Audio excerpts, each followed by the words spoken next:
할렐루야. 샬롬 샬롬 샬롬 샬롬 샬롬 샬롬. 하나님 사랑합니다. 여러분 주 안에서 사랑합니다. 예. 오늘 시편 60편 말씀, 우리를 회복시키소서 오늘 제목입니다. 사순절 기간을 가고 있어요. 4월 17일이 부활절이고, 지금 그 주간 중에 세 번째 주일인가요? 제 기억이 어떤지 모르겠습니다. 주일 예배 말씀을 제가 잠깐 바꿨어요. 68편이었는데 60편으로 주여 일어나소서 해서 회복시키시기 위하여 예수님을 보내셔서 몸짓고 피 흘려서 우리를 구원하시는 그러한 그 귀한 희생을 드리기 위한 그러한 사순절 기간, 예수께서도 땀방울이 핏방울이 되도록 기도하신 그러한 기간, 우리 주님의 마음을. 그런데 사순절 기간이 슬프지만 하는 것은 부활의 영광을 우리는 알기 때문입니다. 그런 세대에 태어나서 우리가 살아가는 게 얼마나 감사한지.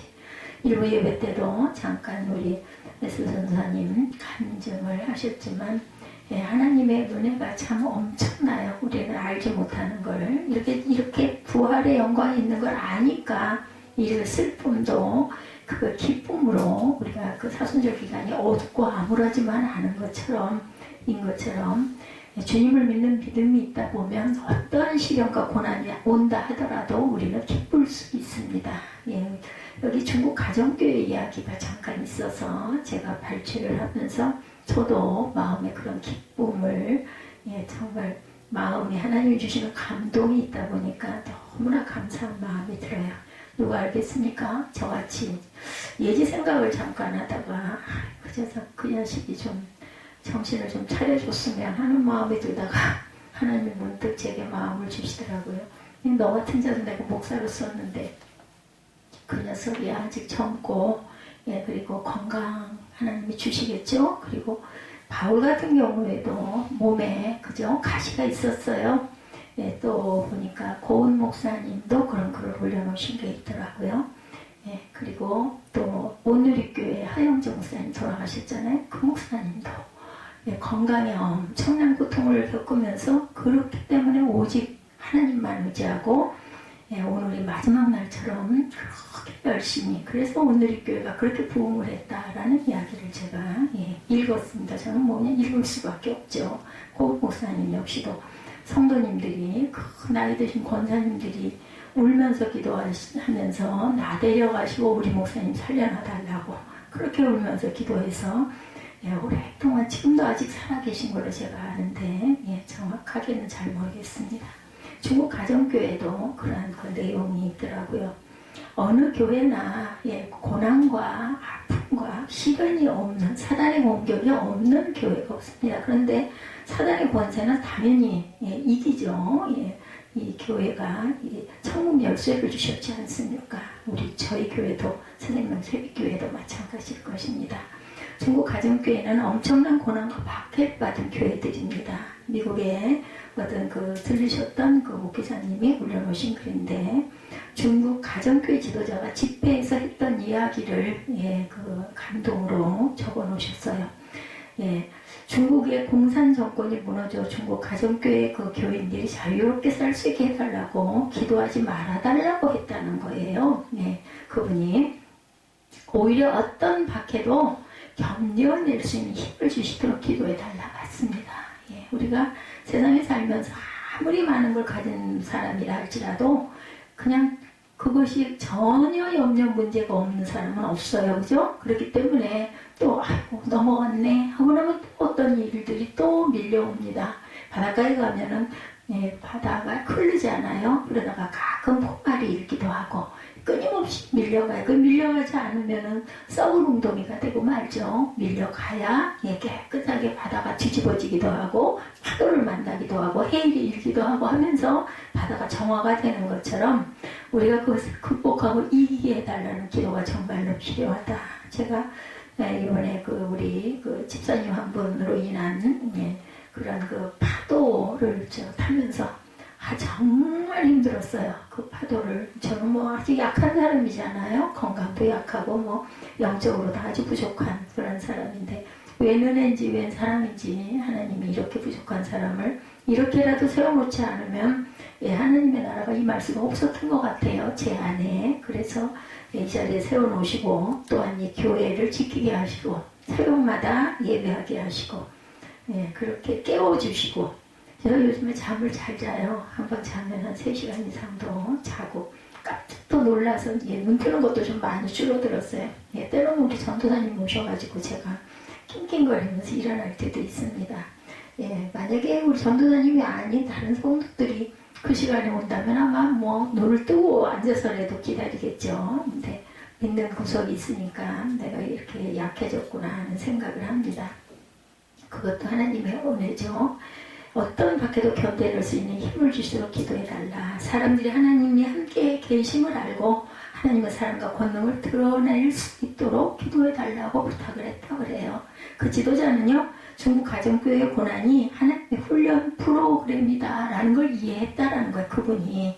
이걸 알게 되면 아무런 것도 겁날 일이 없어요. 제가 일부 예배 때 에스 전도사님한테 믿음이 약하기 때문에 염려하고 두려워하는 거지, 하나님이 나를 내가 원하는 것보다 더 좋은 걸로 주시거든요. 근데 주시려는 과정에서 우리가 훈련이 필요하기도 하고 고난이 있기도 하고 어려움이 있기도 하고 절망이 오기도 합니다. 그렇지만 분명히 하나님께서는 내가 생각하는 것보다 가장 좋은 걸로 주실 것이다 라는 믿음만 있으면 뭐 죽으면 죽지 죽으면 죽으리라 이런 마음만 있으면 겁날 게 없다라는 거에서 믿음이 약해서 바다가 파도가 치니까 막 예수님 우리 물에 빠져 죽게 생겼는데 주무십니까? 일어나서 했더니 예수님이 일어나셔서 뭐라 그러셨어요? 믿음이 적은 자들아 이렇게 말씀하셨어요. 그래서 굳건한 믿음 달라고 기도하십시다. 제가 이렇게 얘기를 했습니다.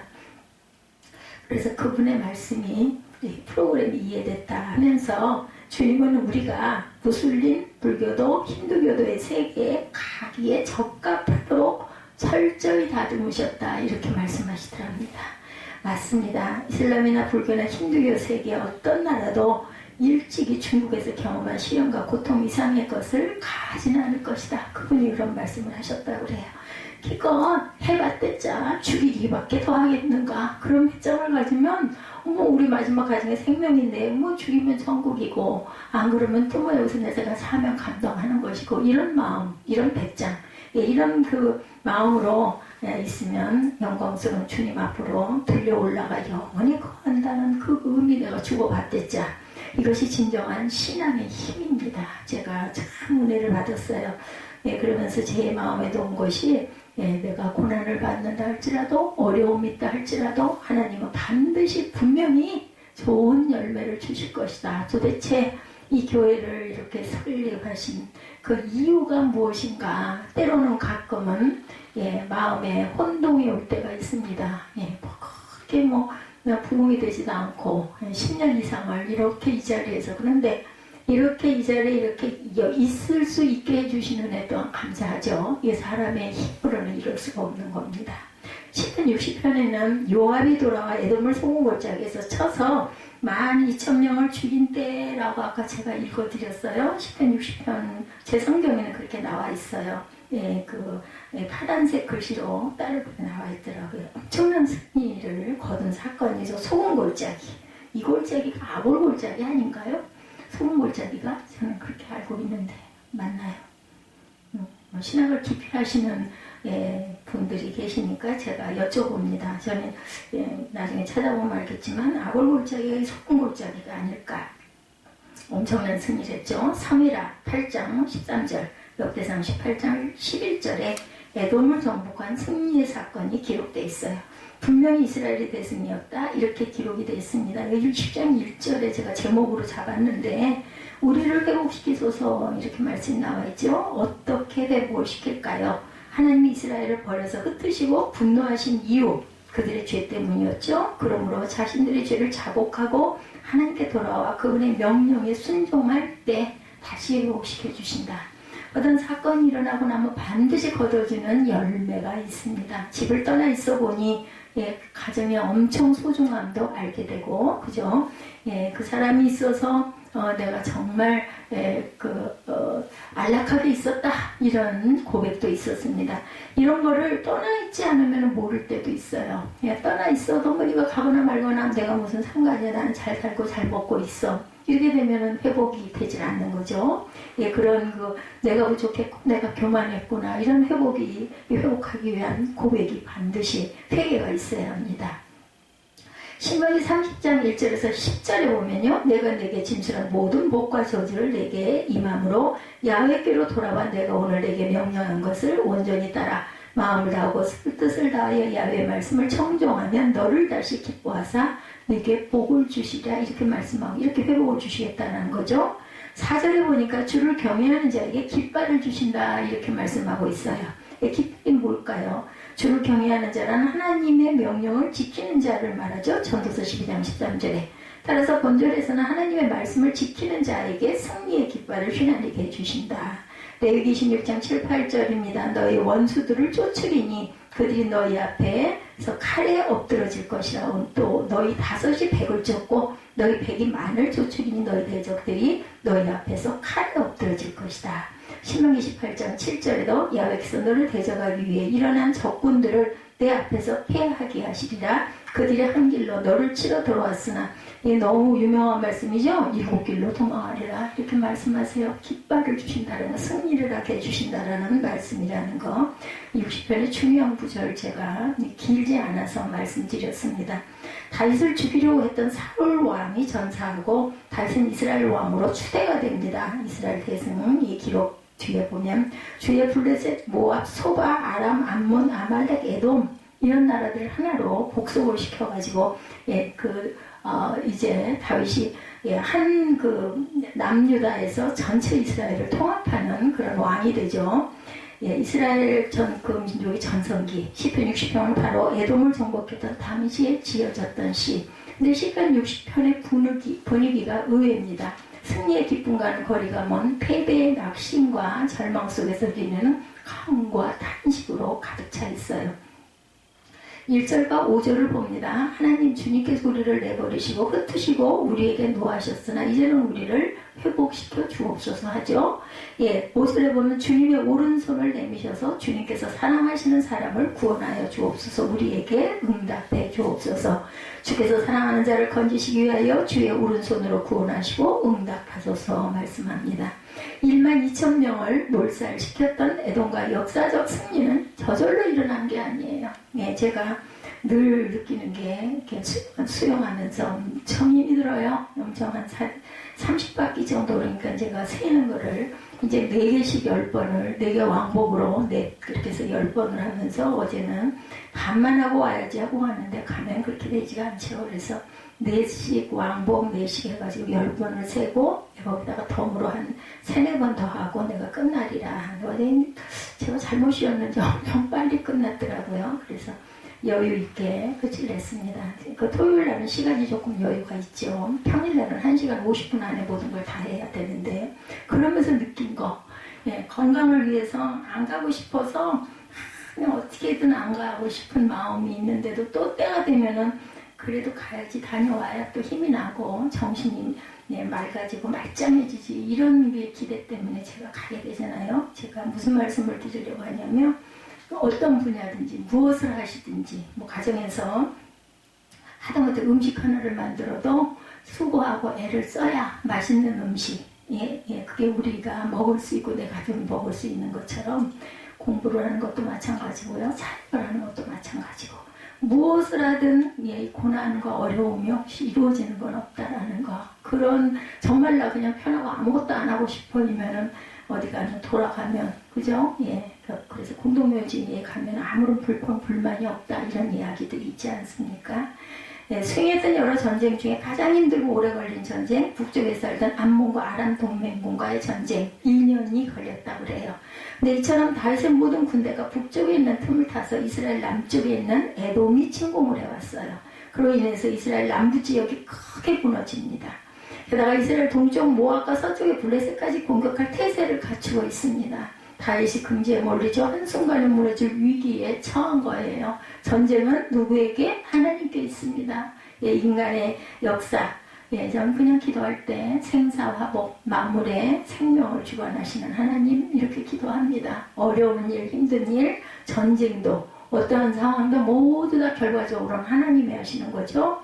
예, 내가 뭔가를 이룬 것 같지만 내가 이룬 건 없습니다. 하나님께서 인도해 주시고 하나님께서 힘 주시고 하나님께서 소망 주시고 하나님께서 내가 이루도록 철저하게 지도해 주신 그 지도를 잘 따라가야 예, 내가 반발할 수 있어요. 떠나갈 수 있어요. 예, 하나님이 이 그릇으로 지으셨는데 나 끝까지 안 하고 끝까지 돌이키지 않고 회개하지 않으면 그래 너 하고 싶은 대로 살아라. 예, 나는 또 다른 그릇을 내가 사용하리라 이렇게 말씀하신다라는 거죠. 어떻게 이런 어려움에서 다시 다윗이 일어나서 놀라운 승리를 얻을 수 있었을까? 60편이 비밀이죠. 예, 다윗은 무엇보다 먼저 철저하게 회개했다 이렇게 나와 있습니다. 1절에 주께서 우리를 내버리시고 흩으시고 우리에게 노하셨으나 2절에 주님께서 땅을 흔드시고 갈라지게 하셨으니 3절에 주님께서 주님의 백성에게 어려움을 겪게 하시고 포도 먹여서 비틀거리게 하셨다 이렇게 증거되어 있습니다. 3절에 보면 주께서 주의 백성에게 어려움을 보이시고 비틀거리게 하는 포도주를 우리에게 마시게 하나이다. 4절에 주를 경외하는 자에게 깃발을 주시고 진리를 위하여 달게 하셨나이다. 우리는 늘 진리 가운데 있어야 돼요. 그렇게 하라고 깃발을 주셨다. 잘났어 하고 교만하게 하라고 주신 게 아니라 진리 가운데 행하게 하라고 깃발 주셨다는 거 잊지 마시기 바랍니다. 어떻게 이런 어려움에서 일어나 그처럼 놀라운 승리를 얻을 수 있었어요. 그 비밀이 철저한 회개라는 거죠. 직감적으로 이것이 하나님의 징계다 이거를 깨달을 줄 알아야 된다는 거. 그것이 어떤 죄인지는 분명히 알 수 없지만 하나님의 징계임을 깨달은 다윗은 에돔의 공격을 두려워하지 않고 탄식하거나 낙심하지 않았다. 오히려 철저하게 회개했다. 하나님의 징계니까. 그리고 다시 회복시켜 주시기를 제가 아까 말씀드린 것처럼 믿음만 있으면 하나님은 반드시 나를 세워주실 거야. 하나님은 반드시 나를 극복하게 해주실 거야. 하나님은 반드시 나를 그릇으로 잘 써주실 거야. 뭐만 하고 있으면 준비하고 있으면 깨끗이 닦고 내가 해야 할 바를 열심히 하고 그리고 구하고 있으면 하나님께서 내 손 잡아주실 거다. 하나님 이제는 우리를 회복시켜 주옵소서. 이제는 갈라지고 깨어진 틈을 메워주셔서 땅이 요동치 않게 해주옵소서. 2절이죠. 다윗에게는 에돔으로 인하여 이스라엘이 망하지 않을 것이라는 확신이 있었던 거예요. 하나님께서 약속하신 예언이 있었기 때문에 그 말씀을 믿었다는 거죠. 6절에서 8절에 보니까 하나님의 그의 거룩하심으로 말씀하시되 내가 뛰놀리라 내가 세겜을 나누며 숲고 골짜기를 측량하리라. 길르앗이 내 것이요 므낫세도 내 것이며 에브라임은 내 머리의 투구요 유다는 나의 규이며 모압은 나의 목욕통이라 에돔에는 나의 신발을 던지리라. 블레셋아 나로 말미암아 외치라 하였도다. 누가 나를 이끌어 견고한 성에 들이며 누가 나를 에돔에 인도할까? 하나님이여 주께서 우리를 버리지 아니하셨나이까? 하나님이여 주께서 우리 군대와 함께 나아가지 아니하시나이다. 우리를 도와 대속을 치게 하소서. 사람의 구원은 헛됨이니이다. 우리가 하나님을 의지하고 용감하게 행하리니 그는 우리의 대적을 밟으실 이심이로다. 아멘. 사람의 구원은 아니죠. 하나님이 구원하셔야 되죠. 모압은 나의 세스테아로 삼고 에돔은 나의 신을 벗어 던지고 나의 소유임을 밝히겠다. 내가 블레셋을 격파하고 승전가를 부르겠다. 분명히 모압도 에돔도 블레셋도 다 이스라엘에게 붙여주실 것이라고 하나님께서 약속하셨거든요. 비록 지금은 에돔의 공격으로 휘청할 정도로 어렵지만 절대로 낭망할 것은 아니라는 것입니다. 하나님께서 왜 이렇게 하시는지 그 이유를 아는 것이 중요할 뿐이라. 이유만 알면 그 다음에는 답 얻었으니 응답하셨으니 지금 내가 이렇게 죽을 지경이지만 하나님 분명히 이거 회복시켜 주실 거야. 그 믿음이 있으면 안 기쁘겠어요? 이걸 잘 극복해야지 힘이 부쩍부쩍 나죠. 비록 지금은 에돔의 공격으로 휘청할 정도로 어렵지만 낭망할 것 없다. 왜 이렇게 하시는지 이유 아는 것이 중요하다. 그리고 그것을 깨닫게 되죠. 하나님을 적당히 믿고 의지했던 것인데 9절 누가 나를 견고한 성으로 데려가면 누가 나를 에돔까지 인도합니까? 계속 누가 그만큼 마음이 저리고 아팠기 때문에 모르겠으니까 누가 인도하고 누가 나를 그것을 이끌겠는가? 그건 하나님이죠. 하나님입니다 하는 것은 말만 그렇게 하는 것이고 실제로는 자기가 그래 할 수 있다고 생각하고 부하장군들과 자기 군사들이 이룰 수 있다고 전쟁이 군사들이 장군이 하지 무슨 하나님 보이지도 않는 하나님이 해 이런 생각할 수 있죠. 여호사밧이 어떻게 했어요? 싸움터에 맨 앞에다 궁전 악대들을 세우고 찬양을 하고 나가서 크게 승리하는 대승을 거두는 사건이죠. 구약에 보면 여기서 우리는 다윗이 무엇을 얘기했는지 알 수가 있습니다. 승전을 거듭하다 보니 하나님만 의지하던 자세가 흐트러졌어. 모압 장군이, 요압 장군이 이길 거야. 이런 그 의지를 사람을 장군이 크게 보였던 거죠. 하나님께서 함께 하시겠지. 이 마음이 절대적인 마음이 돼. 생각만 했지 정말 하나님께서 함께 하시는지 살피지도 않고 자신의 능력, 충성스러운 부하 장군, 백전노장의 군사, 그리고 지도력 이런 것들도 경험 이런 것들로 믿고 전쟁터에 나갔던 거죠. 에돔의 침공 소식을 듣는 순간 직감적으로 하나님이 함께 하시지 아니하신다는 것을 깨달았어요. 그래서 다윗은 울부짖으며 영적으로 엄청나게 민감하게 하나님께 반응하는 다윗, 하나님의 은혜 주신 거죠. 10절에 보니 하나님이여 주께서 우리를 버리지 아니하셨나이까? 하나님이여 주께서 우리 군대와 함께 나아가지 아니하시나이다. 왜 우리와 함께 하지 않으십니까? 우리를 도와 대적을 치게 하소서. 사람의 구원은 헛됨이니라. 아주 민감하죠. 하나님이 함께 하셔야지 우리끼리 아무리 해봐도 소용이 없으니 하나님이여 구원이 사람이 하는 것은 아닙니다 라고 고백하죠. 하나님께서 우리와 함께 계시면 우리는 승리를 얻을 것입니다. 하나님을 의지하고 용감하게 우리는 행하리니 그는 우리의 대적을 밟으실 이심입니다. 아멘. 여러분 이렇게 기도하시기 바랍니다. 어려움이 있으십니까? 건강에 문제가 있으십니까? 아니면은 학업에 불량이 힘이 드십니까? 하나님이 하시면 하실 수 있으니 제게 영감을 주시옵소서, 지혜를 주시옵소서. 기도하십시다. 낙심하지만 말고 다윗처럼 이렇게 기도하십시다. 정말 임마누엘이신 예수님과 동행하고 있는지 철저하게 살피고 회개할 것은 철저히 회개하고 주님만 붙잡아. 내 환경 때문에, 내 상황 때문에, 내 직장 때문에 내가 이렇게 아파서 이거 다 소용없다는 거죠. 저보세요. 그죠? 꼭 할 수 있는 것만큼 힘을 주신 하나님이 저와 함께 하시니까 제가 이렇게 또 씩씩하게 예배할 수 있고 하루 일과를 잘 뭐가 그렇게 바쁜지 정신없이 바빠요. 뭐 모든 게 좀 느리죠. 그 전에 비해서. 그러다 보니까 시간도 없고 또 가끔 요즘엔 또 아들이 또 와가지고 붕괴입니다. 나가지도 못하고 코로나 때문에 친구도 못 만나고 그러다 보면 와가지고 한바탕 문지르고 가면 또 그것도 당해주고. 어제는 여기서 한 1시간 정도 자는 바람에 제가 주방에 갇혀있다가 저 방에 가가지고 의자에서 좀 이렇게 기대고 있어 보니까 의자가 너무 불편해요. 그래서 결국 할 수 없이 1시간여 만에 와서 깨웠습니다. 너 일어나줘야 되겠다고. 다윗처럼 철저히 하나님만 의지하고 싶어도 어떻게 그렇게 할 수 있는지 답답해하는 경우가 있어요. 어떻게 다윗은 그렇게 했을까? 나는 왜 그게 안 될까? 그죠? 저도 그렇게 답답할 때가 많았습니다. 예수님의 부활 직전의 분위기도 너무나 무거웠음을 우리가 기억합니다. 말씀 속에서. 지금 사순절 기간이죠. 예수님의 십자가 사건 이후 제자들이 다시 일어나기까지의 과정은 모든 그리스도인들이 경험하는 과정이기도 하다라는 거. 그 제자들이 겪은 그 깜깜함, 그 낙담, 그 암담, 정말 이제는 끝이야. 이런 생각들하고 다 고향으로 돌아가지 않았습니까? 예수님이 십자가에서 죽으시는 모든 것이 멈췄어요. 제자들은 숨을 죽이고 다락방에 숨어 있었습니다. 고향으로 돌아가죠. 막달라 마리아는 예수님의 무덤을 찾아갔지만 마음에 슬픔이 가득했죠. 말씀을 보면 이것이 예수님의 부활 직전의 모습이었습니다. 예수님을 믿어도 이런 분위기의 삶을 사는 성도들, 오늘 저와 여러분은 과연 그 무덤을 답답하는 마음으로 찾아간 막달라 마리아와 그런 야고보 마리아, 어머니 마리아와 같은 그런 마음은 아닌지 우리가 살펴봐야 합니다. 모르겠어요. 벼랑간에 제게 마음이 온 거는 믿음이 약하니까 그런 절망, 그런 염려, 그런 근심이 들지. 믿음만 단단하면 왜 그러면 이건 누가 주신 말씀이 아니라 그냥 문득 그런 마음이 제가 일어나면서 맞아. 그렇다면 염려할 게 참 없지 이런 생각이 들더라고요. 그래서 제가 오늘 모처럼 에스더 전도사님한테 전했습니다.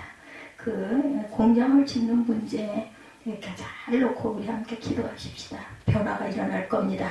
여기저기서 예수님이 부활하셨다, 내가 예수님을 만났다는 증언들이 터져 나오기 시작합니다. 부활하신 주님을 만난 마리아의 얼굴은 환히 그 자체였겠죠. 다리 아픈 것도 몰랐을 거예요. 숨어있던 제자들에게 부활하신 예수님께서 오셔서 너희에게 평강이 있을지어다 말씀하셨을 때 제자들의 가슴이 아마 터질 것 같았을 것 같습니다.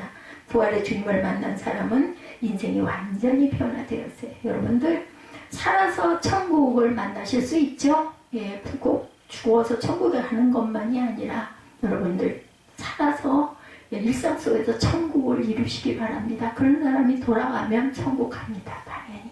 예, 그것도 제게 주신 깨달음입니다. 마음에 예수님이 처음 오셔서 제자들에게 샬롬 하셨잖아요. 숨을 불어내시면서 예, 평강을 주셨어요. 너에게 평강이 있을지어다.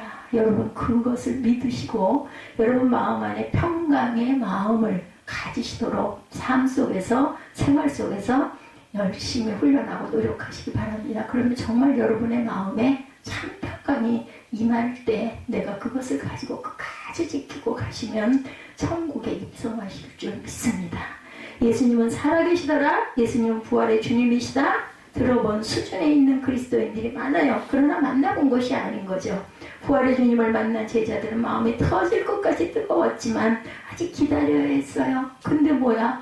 나는 이렇게 고백을 했는데 아무것도 변한 게 없어. 이랬겠죠? 예, 그 제자들. 그러다 마가의 다락방에서 기도하던 제자들에게 드디어 성령이 임했습니다.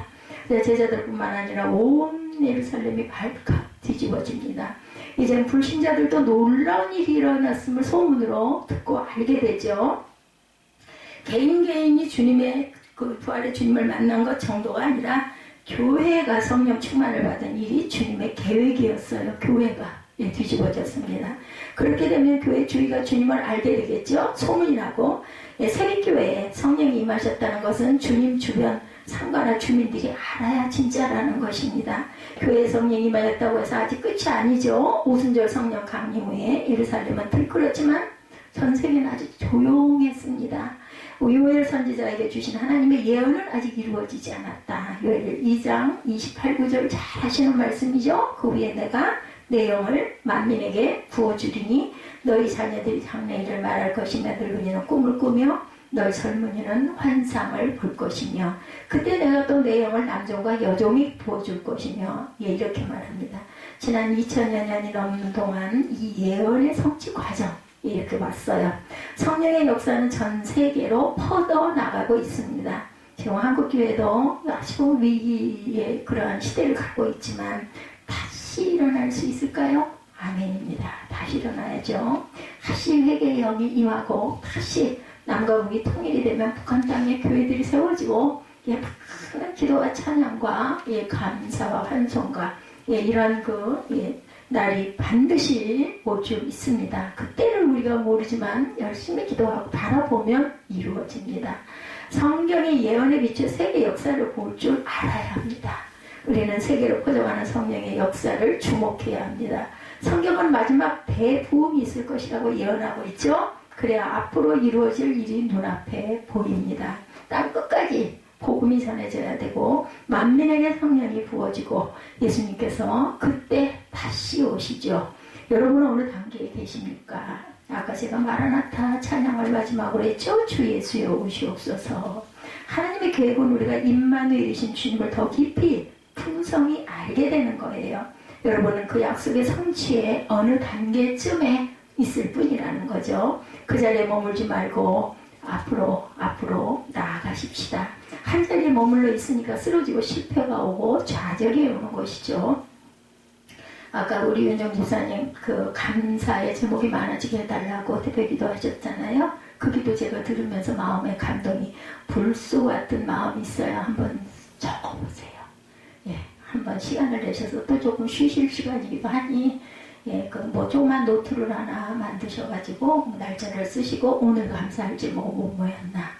그날은 첫날은 2-3개, 3-4개. 근데 둘째 날도 생각해보면 이거 묵상을 하게 되죠. 이것도 감사네. 이것도 감사네. 그냥 꼭 성경적이 아니어도 뭐 이런 일 이렇게 쓰시다 보면 그 감사 일기 쓰신 분들 얘기 들어보니까 나중에는 너무 많아가지고 쓸 자리가 없을 정도로 많아진다고 합니다. 그게 내 마음의 기쁨으로 오면 그게 평강이 된다라는 거, 이 방법입니다. 한번 이거를 막 뭐 누가 볼 거니까 아니면 내가 뭐 이걸 꼭 해야 되는 뭐 숙제니까 이렇게 하지 마시고 그냥 감동으로 한번 꾸준히 하나님께 드린다는 생각을 가지고 10분 잡으시고 묵상하시고 한번 써보시면 어떨까. 그러면은 굉장한 어떤 기쁨이 마음 안에 샘솟을 걸로 믿습니다. 한 자리에 절대 머물러 있지 말고 내가 내 자리에서 할 수 있는 것, 내 환경이 이렇게 변했다? 그렇다면 내가 무엇을 할 수 있을까? 이 생각을 하시고 하나님께 드리는 시간 10분, 20분을 좀 한번 내보시기 바랍니다. 하나님께서는 오히려 실패자를 찾으신다는 것을 잊지 마시기 바랍니다. 하나님께서는 세상에 미련한 것들을 택하사 지혜 있는 자들을 부끄럽게 하려 하시고 세상에 약한 것들을 택하사 강한 것들을 부끄럽게 한다라고 말씀하세요. 세상에 천한 것들과 멸시받는 것들에게 없는 것을 택하사 있는 것들을 폐하려 하신다는 말씀을 붙잡으십시다. 부활하신 예수께서 하루 승천하지 아니하시고 제자들에게 오셔서 다시 사명을 주시죠. 아버지께서 나를 보내신 것 같이 나도 너희를 보내노라. 실패하고 배신한 제자들을 용서하실 수는 있겠지만 어떻게 다시 주의 사도로 쓰신단 말이냐는 거죠. 그러나 예수께서는 다 계획이 있으셨던 거죠. 요한복음 20장 22절입니다. 이 말씀을 하시고 저희를 향하여 숨을 내쉬며 가라사대 성령을 받으라. 아멘. 주시면 얼른 받으세요. 예수님의 계획은 성령님을 허락하시는 것. 그래서 내가 가는 것이 너에게 유익이라고 말씀을 하시죠. 십자가에 달려 돌아가시면서 대신 우리 각자에게 성령을 부어주셨어요. 성령님을 내 안에 모실 때 내 안에 천국이 이루어지고 내 안에 주의 성전이 거하시는 성령의 전이 될 수 있다는 거 잊지 마십시다. 예수님의 모든 일은 오직 제자들 안에 오신 성령께서 하실 일이라는 것. 제자들에게 필요한 것은 성령께 순종하는 것뿐입니다. 우리는 순종하면 됩니다. 이런 과정에서 볼 때 제자들은 너무나 준비된 사람이었던 것, 준비된 자를 찾으시는 하나님이시라는 것 잊지 마시고 무엇의 준비? 그들의 실패와 좌절이 준비였습니다. 내 힘으로는 안 된다, 결심으로도 안 된다. 이걸 겪게 하신 거예요. 내가 아무리 애를 써도 안 된다, 겪게 하시는 겁니다. 제가 키가 작아졌잖아요. 그러다 보니까 이제는 뭐가 물건이 높이 있는 거는요, 이렇게 쳐다만 보고 엄두를 못 내요. 이제는 좀 똑똑해져가지고요, 이것 좀 내려주세요 소리도 하게 되고, 그래서 어제 제가 그 도움을 받아서, 근데 뭐 아무리 키가 2m짜리도 그거는 못 잡을 것 같더라고요. 저 꼭대기 위에 있는 거, 진열이 된 거, 거기 2개 딱 있는 띵 그 2개를 꼭 사야 되겠는데 방법은 없고, 어제 주말이어가지고 사람은 엄청 많고, 그 모든 그 뭐죠? 바코드 찍는 자리에도 사람이 막 줄을 서 있는데, 내가 과연 이걸 사고 갈 수 있을까? 근데 또 이미 그거 들어갔는데 해봐야 되잖아요. 스스로 해봐야지. 그래서 그거 꺼내달라고 그러고 그걸 기다리고 꺼내받고 나니까 사람들이 쭉쭉 빠져가지고 우리 계산을 할 수 있게 해주셔서 어제 제가 혼자서 바코드를 찍어가지고 몇 가지를 사서 들고 나와가지고 돌아왔습니다. 그러면 내가 많이 똑똑해졌구나. 나도 혼자 할 수 있구나. 기뻤습니다. 산골에서 맨발로 도시에 나온 무식한 흑인 청년이 있었어요. 세계적인 위대한 흑인 연가 가수 헤이즈, 미국 조지아 산골에서 맨발로 도시에 나온 무식한 흑인 청년이었다고 하네요. 목소리가 좋다고 해서 교회 찬양대에 있었는데 그 덕으로 어느 부자 의사집에 점심 초대를 받아갔습니다. 그 집에서 헤이즈는 처음으로 추궁기죠. 추궁기, 유성기라고도 하죠. 옛날에. 저도 그거 참 많이 보고 신기했습니다. 그 추궁기가 당대 명성이 높았던 카루소의 노래를 추궁기로 듣게 됐던 거예요. 이 흑인이. 그 순간을 헤이즈는 이렇게 회상합니다. 카루소의 노래를 듣는 순간 내 가슴에는 요란한 종이 울리기 시작했습니다. 큰 감동을 받은 거죠. 그리고 내 가슴에는 카루소로 가득 차 있었습니다. 저 지평선 너머에서 나를 부르는 소리가 들렸습니다. 나는 그 이후 카루소에 미쳐 살았습니다. 예전 이 마음을 저는 공감을 합니다. 저도 이랬었던 적이 있었거든요. 얼마나 마음이 부풀었겠습니까? 카루소가 나를 끌고 갔습니다. 카루소처럼 말하고 카루스처럼 행동하고 카루스처럼 노래를 불렀습니다. 그것이 조지아 산골 청년이 오늘날 세계적인 헤이즈가 된 원동력이라고 합니다. 미쳐야 돼요. 미쳐야 돼. 예, 감동을 받으시면 그게 하나님이 주시는 감동이면 무조건 미치시기 바랍니다. 내 정신으로 또랑하게 적당히 하지 마시기 바랍니다. 헤이즈와 같은 경우는 누구에게나 있어요. 저도 기억이 납니다. 어렸을 적에 가슴속으로 사모하는 사람을 두지 않았던 사람이 없죠. 네. 옆자리 여학생, 뒷집 남학생, 예뻤던 선생님, 멋있게 생긴 오빠. 예, 이렇게 어떤 사람이 마음에 들어오면 세상이 달리 보이죠. 그래서 정말 중요합니다. 자라는 과정에서 한 사촌 오빠 정도 누군가 이끌어주는 사람이 있으면 참 좋아요. 근데 저는 막달로 혼자서 자라면서 정말 그런 부분이 부족했고 고독했습니다. 그래서 아마 예수님을 가까이 했던 것 같기도 해요. 오히려 유익이죠. 피곤함을 모르고 밤을 새며 공부를 하기도 하고 장사를 하기도 하죠. 우리 마음에 연예인이 살기도 하고 스포츠맨이 살기도 합니다. 철학자가 마음에 살기도 하고 사상가가 마음에 살기도 하고 정치인이 마음에 살기도 하죠. 여기서 꿈을 꾸게 되는 거죠. 그러나 어느 순간인가 헤이즈의 가슴에 살던 카르소보다 더 강하고 힘찬 종이 울리게 되었고 새 주인이 마음에 생겼다고 그래요. 이 청년에게. 그는 방황하던 나의 마음에 깃발을 꽂아 주었습니다. 목마른 내 가슴에 샘물이 되었습니다. 그는 지금 아내보다도 딸들보다도 성도들보다 더 강하게 내 삶을 이끌어 가십니다. 내 속에 수많은 욕심이 일어났지만 그를 바라보면 눈 녹듯이 쓰러지고 말았습니다. 내 속에서 이글거리던 미움도 그의 말을 듣노라면 솜방망이처럼 부드러워지고 말았습니다. 정욕의 불길도 그의 눈동자 앞에는 꺼져버렸습니다. 그는 주인이면서도 종처럼 내 가슴 속에 사셨습니다. 예, 나를 나보다 더 사랑하는 이 누굴까요? 많은 세월 속에 수많은 사람이 내 가슴 속을 지나고 나서야 비로소 누군지 알게 됐습니다. 그 이름 지저스, 예수 그리스도. 나의 생명이고 나의 주님이고 나의 왕이신 나의 꿈이 바꾸어지게 만드신 예수 그리스도. 사랑도 취미도 바꾸어졌습니다. 그는 그렇게 모든 것을 바꾸는 혁명가였습니다. 이대로는 안 되겠다고 하는 사람, 나는 절망이 하는 사람은 예수님을 마음에 영접하시기를 바랍니다. 이 헤이즈라는 분이 쓰신 글이에요. 누구든지 좋죠. 주님이 가슴에 살게 하십시오. 그러면 그가 사는 가슴에 종소리가 울리고 여러분의 삶이 바뀔 것입니다. 다윗의 삶도 결코 늘 승리만으로 이루어진 삶을 살지는 않았어요. 그렇죠. 여러 번 파산된 기업가처럼 회복 불가능한 중병의 환자처럼 모든 것이 끝장난 마지막 인생을 살아가는 사람처럼 다윗도 위태롭게 쫓겨다니면서 십수년을 그렇게 살았죠. 그러나 하나님을 떠난 순간 즉시 회개하고 철저하게 하나님께서 함께 해주시기를 갈망하였더니 하나님께서 응답하셨고 승리를 주십니다. 어려움이 생겼다면 하나님께서 대화하자는 말씀으로 들으시기 바라요. 허둥지둥하지 마시고 가만히 무릎을 꿇고 하나님을 찾으십시오. 두려움 가운데 믿음이 생기고 위로가 느껴지고 순간이라도 평안이 느껴지지 않으셨습니까? 예수께서 오신 거예요. 여러분 안에 제게 오세요. 저를 만나주세요 하고 기도만 하지 말고 감사합니다. 주님 감사합니다. 이렇게 기뻐하시기 바랍니다. 주님께서 여러분을 보듬어 주시고 안아주시고 만져주시고 용기도 주시고 믿음도 더하여 주실 줄